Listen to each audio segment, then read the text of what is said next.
A billionaire CEO publicly humiliated a quiet craftsman in front of Chicago's elite, then discovered her entire company was built on his stolen design. But the real shock came when the man she destroyed refused to hate her.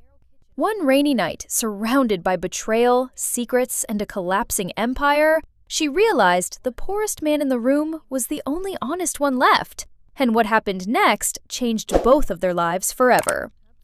Before we begin, tell me where you're watching from, and don't forget to like and subscribe so we can reach 1,000 followers. Cold rain pressed against the windows of the Blackstone Hotel, while downtown Chicago glowed in gold and gray beneath the November fog. The annual Harper & Vail private exhibition had already been running for almost an hour, and Evelyn Harper was bored enough to feel a headache building behind her eyes. The ballroom smelled faintly of expensive perfume, polished walnut, and wine people pretended to understand. Everywhere she looked, wealthy clients touched furniture with careful fingertips and repeated the same polished phrases about craftsmanship, legacy, and timeless design. Most of them were lying. Evelyn knew because she had spent 15 years selling luxury to people who mostly wanted status. At 42, Evelyn Harper had the kind of beauty magazines described as severe. Tall, slim, controlled in every movement, she wore a black tailored suit with no jewelry except a thin platinum watch on her wrist. Her dark brown hair was tied back tightly at the nape of her neck, exposing sharp cheekbones and tired green eyes that rarely softened anymore. People often assumed she was cold when they first met her. The truth was worse. She had simply learned that warmth invited disappointment. Her father had built Harper & Vail into one of the most profitable luxury furniture companies in America, before dying of a stroke 12 years earlier. Evelyn inherited the company at 30, right after her divorce from a hedge fund manager who once told her she cared more about quarterly reports than human beings. At the time, she thought it was an insult. Years later, she wasn't completely sure he had been wrong. She walked through the exhibition hall holding an iPad against her chest while her assistant, Sarah Whitmore, followed half a step behind. Sarah was in her early 30s, tall and narrow-shouldered, with copper-red hair cut into a blunt bob that framed her pale face sharply. She dressed like someone trying to survive Manhattan in winter, efficiently and without sentiment. Sarah had worked for Evelyn for 6 years and had developed the rare ability to predict her moods before she spoke. "Investor group from Boston just arrived," Sarah said quietly. "Also, the Nakamura representatives are asking about the limited rosewood collection." "Tell them prices go up tomorrow." "They already complained." "They'll still buy." Sarah gave a small nod. That was usually true. Evelyn stopped near the center display, where photographers were taking pictures of a marble dining set worth nearly $200,000. She watched a silver-haired couple admire it with fake awe, and for a second she felt exhausted by all of it. Nobody here loved furniture. They loved being seen near expensive things. Then she noticed the old table. It sat near the back of the ballroom, far from the lighting focus, awkward and out of place among polished luxury pieces. The walnut surface was scratched badly enough to expose pale scars through the dark finish. One leg leaned slightly inward. The edges were rough, not rustic in the fashionable way, just worn. And beside it stood a man who clearly did not belong in the room. He was tall, somewhere around 6'2", broad through the shoulders without looking athletic. His denim jacket was faded at the elbows, and rainwater still darkened parts of the fabric from outside. He had thick, dark hair, streaked lightly with gray near the temples, and a short, rough beard that looked trimmed with practical indifference rather than style. His face carried hard lines around the mouth and eyes, the kind carved there by years of fatigue instead of age. But what Evelyn noticed most were his hands. They were careful hands, large, rough, marked by old cuts and pale burn scars, with fine dust still trapped in the creases near his fingernails. Not a salesman's hands, not a collector's hands, someone who built things. The man rested one palm lightly against the edge of the table as if making sure it was steady. Evelyn walked toward him slowly. "What exactly is this supposed to be?" she asked. The man looked at her directly. His eyes were gray, calm, unreadable. "A table," he answered. There was no sarcasm in his voice, which somehow irritated her more. Evelyn glanced once at the damaged surface. You brought this to a Harper and Vale exhibition. Yes. You understand most pieces in this room are valued higher than luxury cars. I noticed. His tone stayed level, almost quiet. That bothered her too. Most people either became nervous around her or tried too hard to impress her. This man seemed interested in neither. What's your name? She asked. Daniel Brooks. Are you a dealer? No. Designer? Daniel shook his head once. I restore furniture. Evelyn almost smiled. Restore furniture. The phrase sounded painfully small inside a room full of investors and collectors. She crossed her arms. And you believe someone here is going to buy this? Maybe. Why? Because it's good work. Evelyn looked at the table again. It looks unfinished. No, Daniel said calmly. It looks old. That answer sat between them for a moment. Behind Evelyn, she heard soft laughter from two men passing nearby with champagne glasses in hand. Daniel noticed it too, but didn't react. Evelyn studied him more carefully now. There was something unusual about the way he stood. Not confident exactly, but rooted. Like someone who had already lost enough in life that embarrassment no longer frightened him. She found herself oddly annoyed by that. We don't sell nostalgia here, Mr. Brooks. Daniel looked around the ballroom slowly. At the polished chandeliers, the curated lighting, the guests pretending not to stare at him. Then he looked back at her. So what do you sell? The question landed harder than she expected. For one sharp second, Evelyn felt something unpleasant move under her ribs. Not guilt, something closer to recognition. Before she could answer, Sarah stepped beside her and handed over a folder. Evelyn, the Japanese buyers are asking for... She stopped when she noticed Daniel. Her professional expression shifted almost invisibly. The same way people in expensive rooms always reacted to working-class men. Quick judgment, fast categorization. Evelyn handed the folder back without looking away from Daniel. Move this piece to the secondary hallway, she said flatly. It doesn't fit the main collection. Sarah hesitated only briefly. Understood. Daniel nodded once, as though he had expected exactly that. No anger, no argument. He simply walked to the side of the table, wrapped both hands around it, and slowly pushed it across the ballroom floor alone, while wealthy strangers stepped aside to avoid him. Evelyn watched longer than she intended. Something about the image stayed with her. Not because she felt sorry for him, because he looked like the only honest person in the room. The mountains outside Aspen looked colorless beneath the winter sky, pine trees standing dark against miles of snow, while the wind dragged loose ice across the highway like dry sand. Evelyn Harper hated long drives. She hated silence even more. By the time her rental SUV left the main road and climbed toward the isolated outskirts north of Aspen, she already regretted coming. But regret and curiosity were dangerously close relatives. The old table from the exhibition had been examined the morning after the event by Kenji Nakamura, a Japanese collector whose family owned one of the largest private furniture archives in Kyoto. Nakamura was a compact man in his 60s, with silver hair combed neatly backward, and deep folds beside his mouth that made him appear permanently thoughtful. Unlike most wealthy collectors, he spoke quietly and touched furniture with almost uncomfortable care, as if afraid of insulting the people who built it. He had recognized the carving beneath the table within seconds. Elias Brooks, a name most American designers only mentioned in documentaries and university lectures. 3 verified Elias Brooks pieces existed in museums. A 4th had vanished sometime in the late 1980s. And Daniel Brooks, the quiet man in the denim jacket, had transported one into Evelyn's exhibition hall like it was an ordinary chair. By noon the next day, 3 collectors offered over $2 million for the table before authentication was even completed. Evelyn spent most of that afternoon angry. Not because of the money, because she had dismissed it instantly. Now she drove through Colorado listening to tires crush old snow, while replaying the conversation in her head for the 100th time. So what do you sell? The question still irritated her because she still didn't have an answer she liked. Daniel's workshop finally appeared at the end of a narrow dirt road lined with frozen pine trees. The building was smaller than she expected.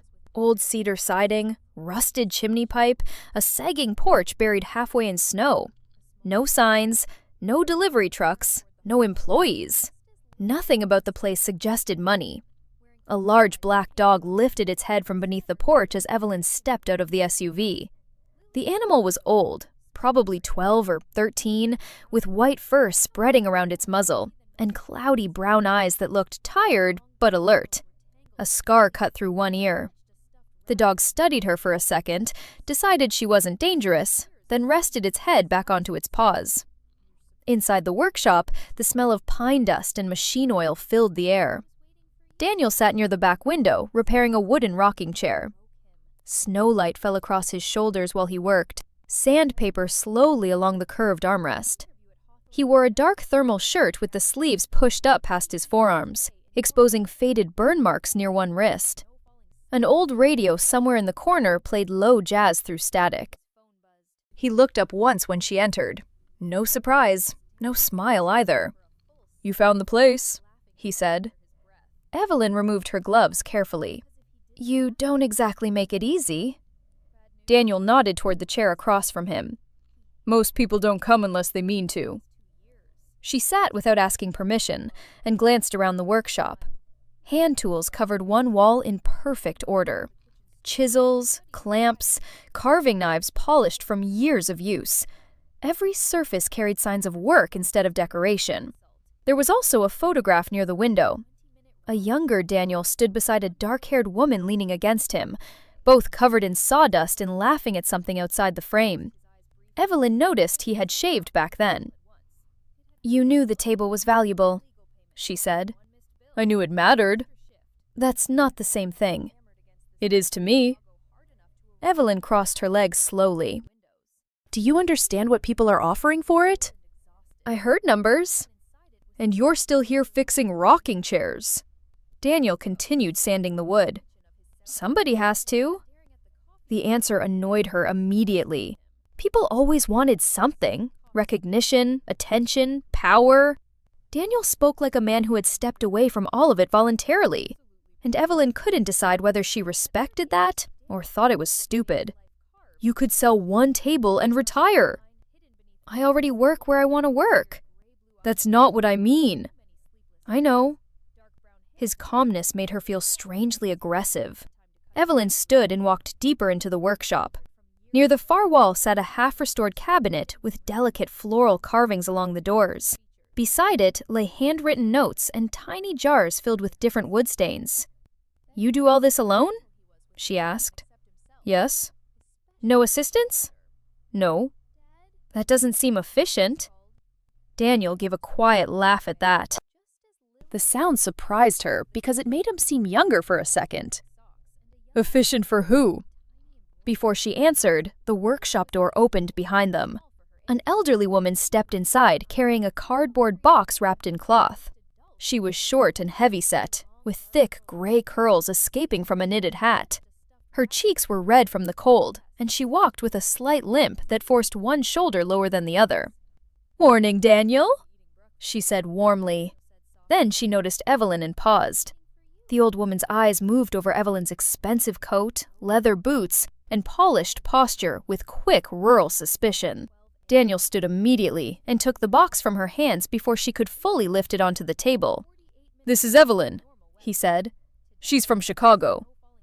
"Ah," the woman answered slowly, as if that explained enough already.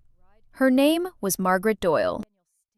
Daniel later explained she had lived in Aspen for almost 50 years and still refused to throw away any furniture that belonged to her late husband. The cabinet inside the box had belonged to Margaret's mother before Alzheimer's slowly erased most of her memories.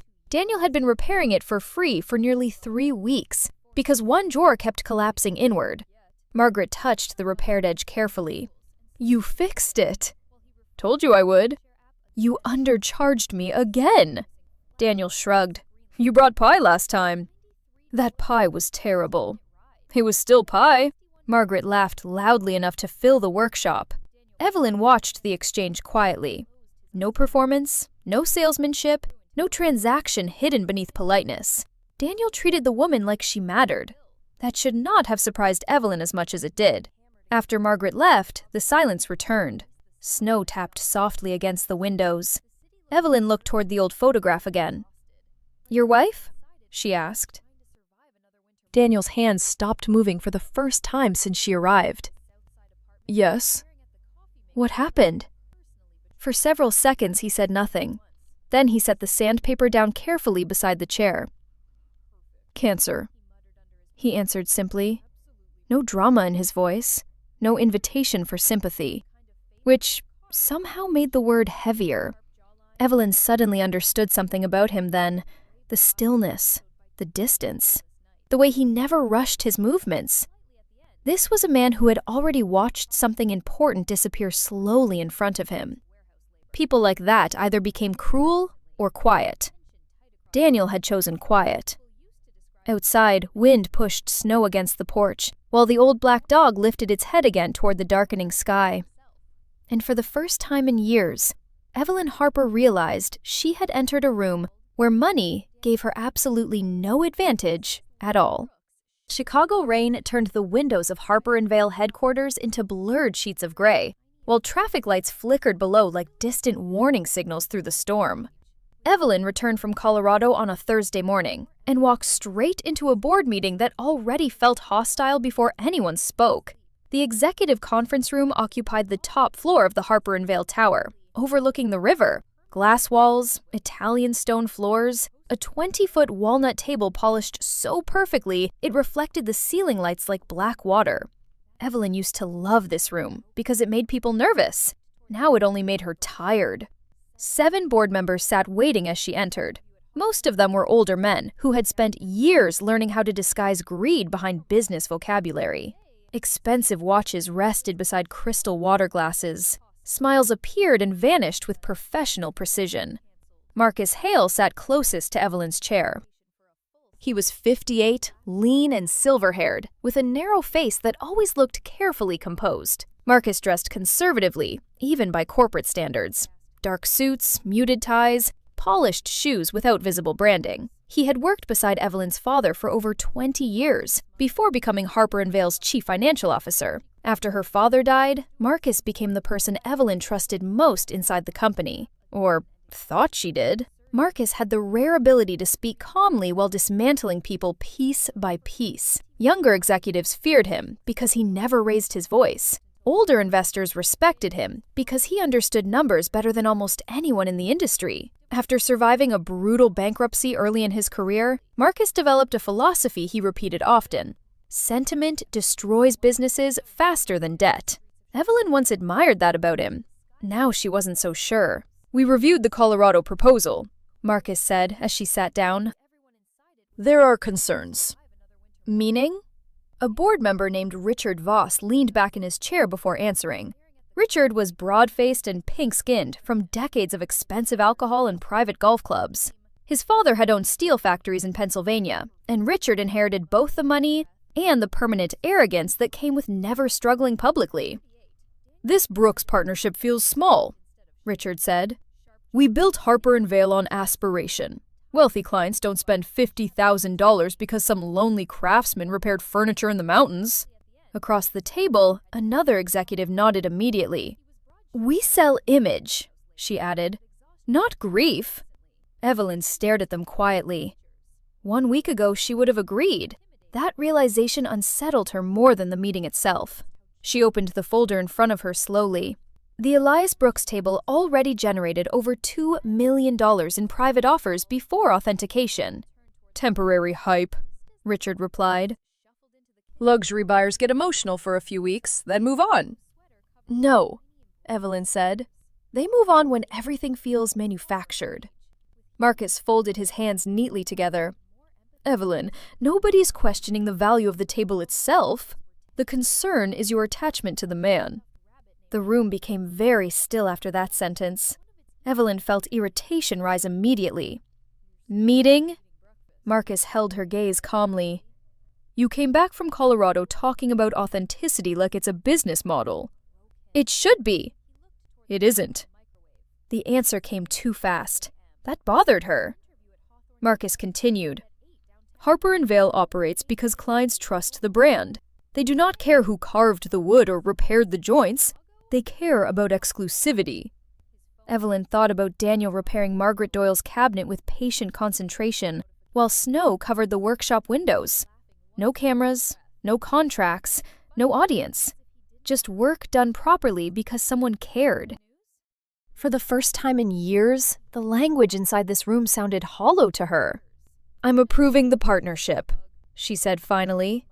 Richard laughed once under his breath. Your gambling company resources on a widower in Colorado who smells like sawdust.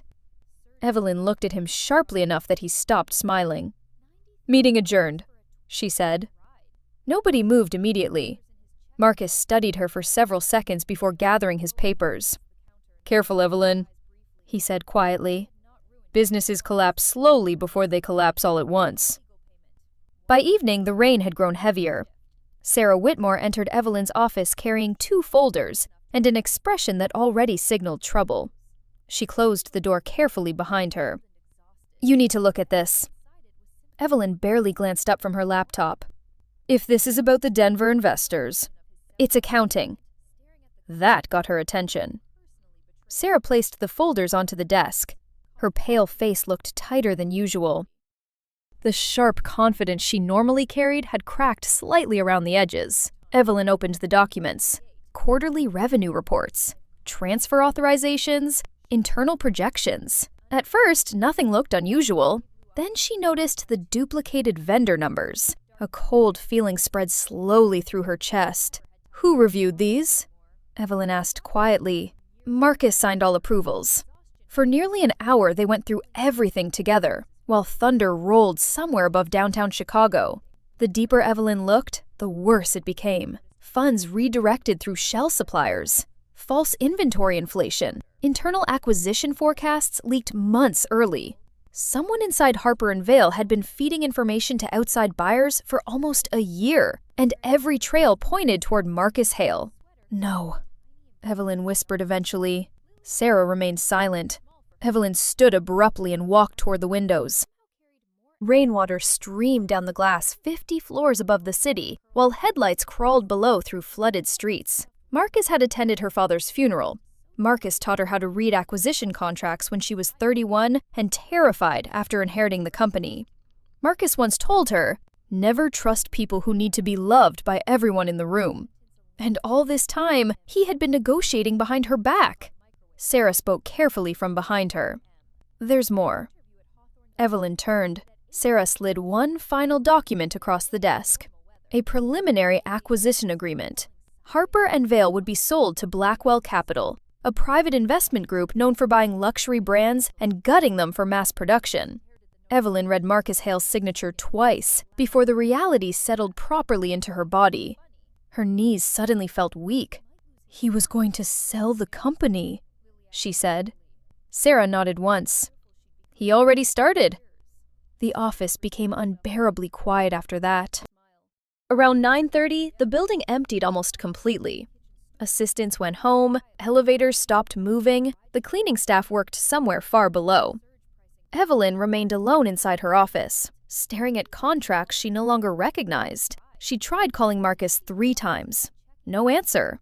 By 10 o'clock, she realized something worse than betrayal. She didn't know who else inside the company might already belong to him. That frightened her more than losing money. Without thinking too hard about it, she called Daniel.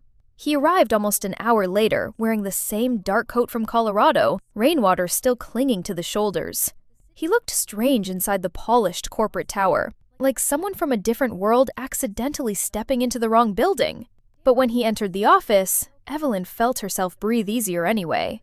Daniel glanced once at the contracts spread across the desk. Bad night? She laughed quietly, though nothing about it sounded amused. I spent 10 years trying to keep this company alive. Daniel walked slowly toward the windows overlooking Chicago. Maybe it was never alive. She rubbed both hands over her face. You always talk like life is a workshop. Because it is. Daniel looked toward an old wooden cabinet standing near the office wall. One of the hinges had warped slightly with age. "Some things look solid until you take them apart," he said. "Then you find rot underneath." Evelyn stared at him. Outside, lightning flashed briefly across the river.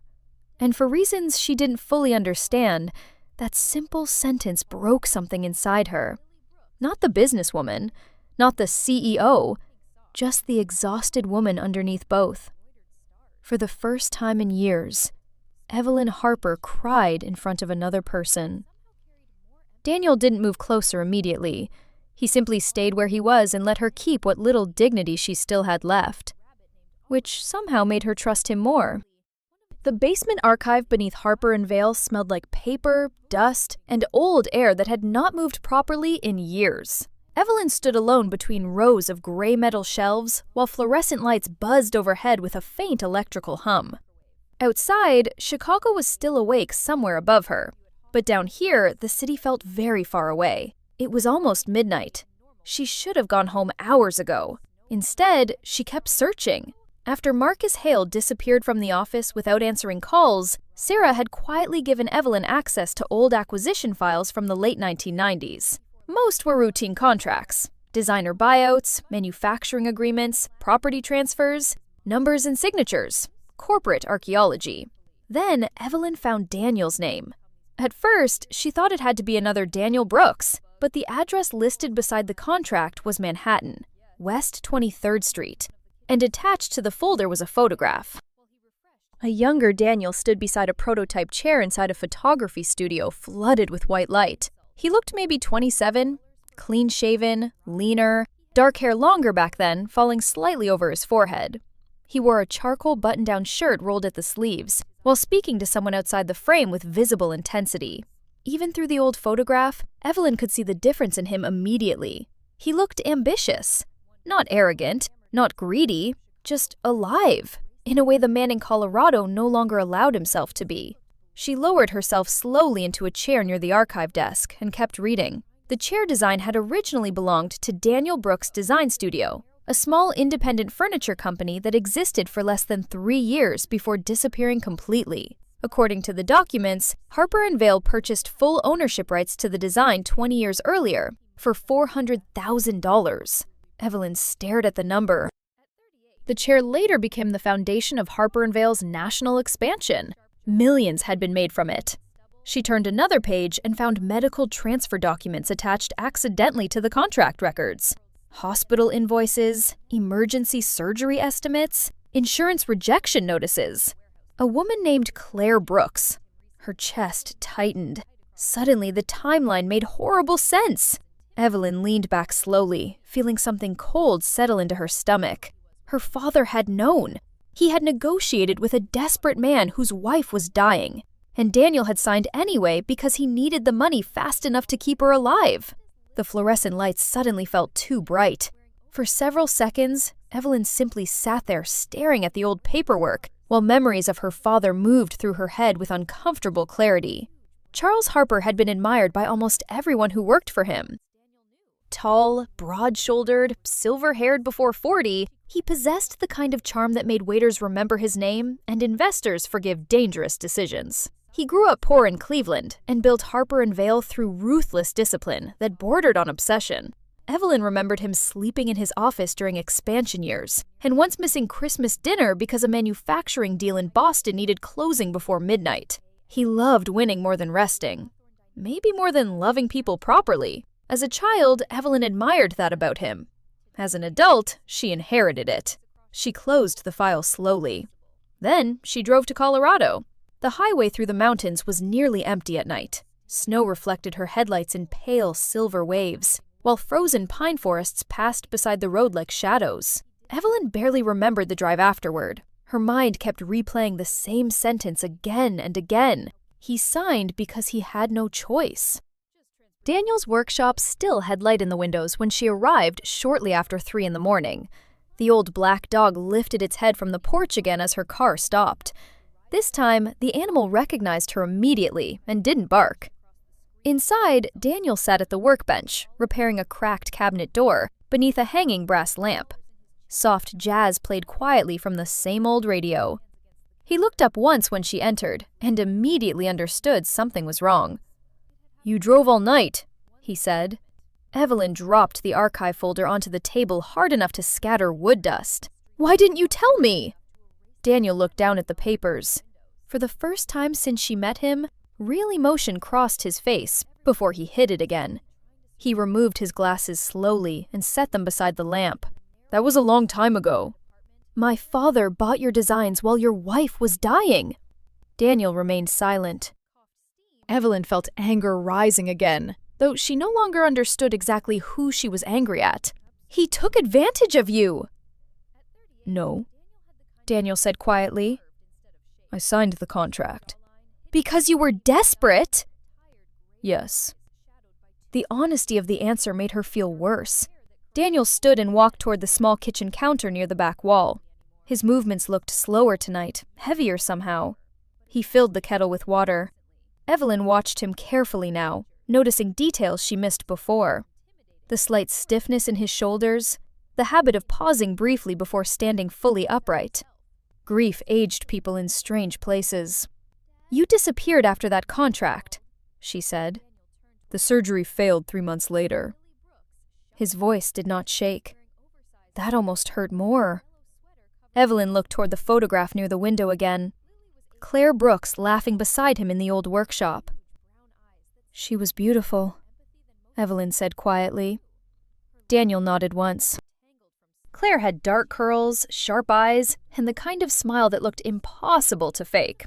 In another photograph pinned beside the shelf, she sat cross-legged on the floor painting samples onto wood boards, while Daniel watched her with obvious affection. She had been an architect before getting sick. According to the hospital records, the cancer spread aggressively before doctors found it.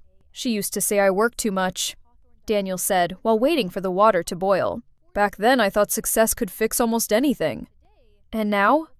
"Now I think people destroy themselves chasing things they don't actually need." The kettle began to whistle softly. Snow moved against the workshop windows outside. Evelyn suddenly realized she felt ashamed in a way she never had before.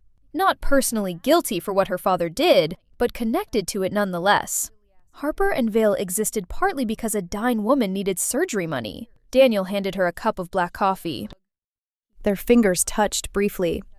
"I don't hate your father," he said. Evelyn looked up sharply. "How can you not?" Daniel leaned against the counter and stared into his coffee for several seconds before answering. "Your father believed winning mattered more than anything else." "That's not an excuse."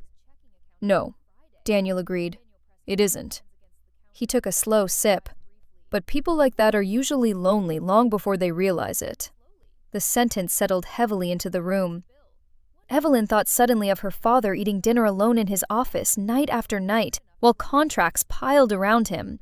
She remembered how uncomfortable silence became after her mother died, because neither of them knew how to grieve together properly. For the first time in years, she wondered whether her father had actually been happy at all. Daniel returned quietly to the cabinet he had been repairing before she arrived. No dramatic speech, no bitterness, no demand for revenge. Just a tired man continuing his work in the middle of the night. And somehow, that made Evelyn feel smaller than any accusation could have.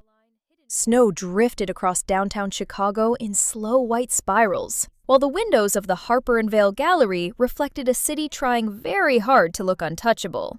The launch event began at 7. No orchestra, no champagne towers, no giant digital screens repeating marketing slogans every 30 seconds. Evelyn canceled all of it. The main exhibition hall had been stripped down to white walls, soft overhead lighting, and furniture placed far apart so people could actually see the grain of the wood instead of photographing themselves beside it. The room felt quieter than any Harper and Vale event in years. Some investors hated that immediately. Evelyn could tell by the way they entered. Richard Voss walked through the gallery with visible irritation already tightening his face. His expensive navy overcoat stretched slightly around his stomach, and his thinning blonde hair had been combed too carefully to hide the fact it was disappearing. He paused beside one of the handcrafted cabinets and frowned, like the object had personally offended him. "This feels unfinished," he muttered to another board member. "No," Sarah Whitmore answered calmly, as she passed beside him holding a tablet. "It feels honest." Richard looked annoyed enough to respond, but thought better of it. Sarah had changed during the past few weeks. The constant, polished efficiency remained, but something sharper lived underneath it now. After discovering Marcus Hale's financial manipulation, she stopped trying to please people inside the company. Her red hair was tied back tightly tonight, exposing the tired shadows beneath her eyes from too many sleepless nights reviewing contracts and internal audits. Near the center of the gallery stood Daniel Brooks. He wore a charcoal gray jacket instead of denim for the first time since Evelyn met him, though the formal clothing still sat awkwardly on him, like something borrowed rather than owned. His beard remained slightly rough around the jaw, and faint silver threads still cut through his dark hair near the temples. But he stood differently tonight. Straighter. Not proud exactly, just no longer trying to disappear. Visitors moved carefully around the collection in near silence. Each piece carried the name of the actual craftsperson engraved discreetly beneath the display lights. Not Harper and Vale. Real names. Some people admired that. Others looked deeply uncomfortable. At 7:30, the gallery lights dimmed slightly. Evelyn stepped onto the small stage at the far end of the room, holding a folded speech in one hand. The room quieted immediately. She looked out across the crowd and realized she recognized almost none of the faces anymore. Investors, designers, journalists, wealthy clients pretending not to judge one another. For years, she had known exactly how to control rooms like this. Tonight, she felt none of that certainty. Her black dress was simple compared to previous events. No jewelry except her father's watch on her wrist. The same green eyes watched the audience carefully, though something in them looked less guarded now.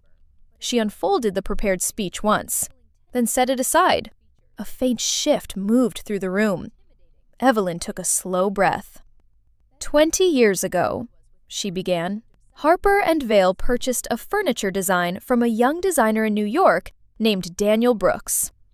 Across the gallery, several board members stiffened immediately. Richard Voss looked towards Sarah with visible alarm. Evelyn continued before anyone could interrupt. That design became the foundation of this company's expansion across the country. Most people here have probably seen variations of it for years, without knowing who created it. The room remained perfectly silent. Daniel stood near the back wall, with his hands loosely folded in front of him. He did not look at her. Evelyn felt her pulse hammering against her throat now. "My father acquired the rights legally," she said carefully. "But legality and fairness are not always the same thing." Richard stepped forward abruptly from the crowd. "Evelyn!" "No," she said, without raising her voice. That single word stopped him. She looked back toward the audience. Daniel sold those designs while his wife was dying from cancer. He needed money for surgery. Harper and Vale built part of its success on that moment. Somewhere near the center of the gallery, someone quietly set down a wine glass. Evelyn could almost feel the discomfort spreading through the room physically now. Good. For years, Harper and Vale sold perfection, while hiding the human cost underneath it. She was tired of it. "If a company survives by erasing the people who built it," she said, "then maybe it deserves to fail." No applause followed. Not immediately. The silence afterward felt enormous. Evelyn suddenly became aware of her own breathing, of the heat from the stage lights against her skin, of Richard Voss staring at her like she had detonated something inside the company beyond repair. For one terrible second, she thought she might have destroyed everything for nothing. Then a chair moved softly near the back of the room. An older man stood up slowly beside one of the side displays.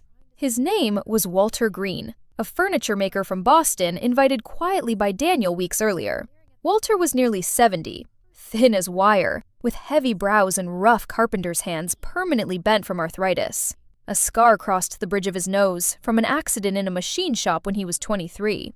He had spent 40 years building custom furniture no magazine ever photographed. Walter began clapping once. Slowly. Deliberately. The sound echoed awkwardly through the silent gallery. A woman near the center joined him next. Then another person. Then more.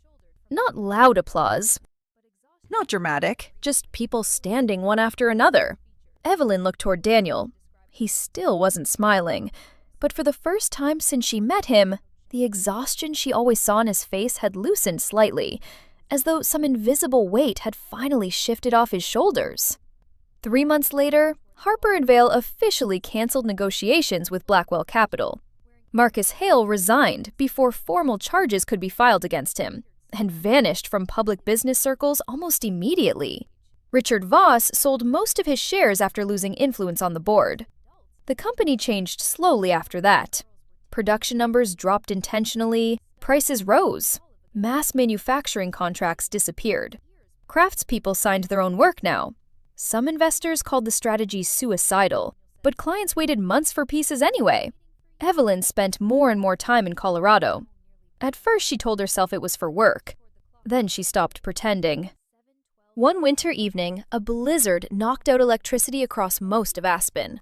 Wind rattled the windows of Daniel's workshop, while snow buried the porch outside almost knee-deep.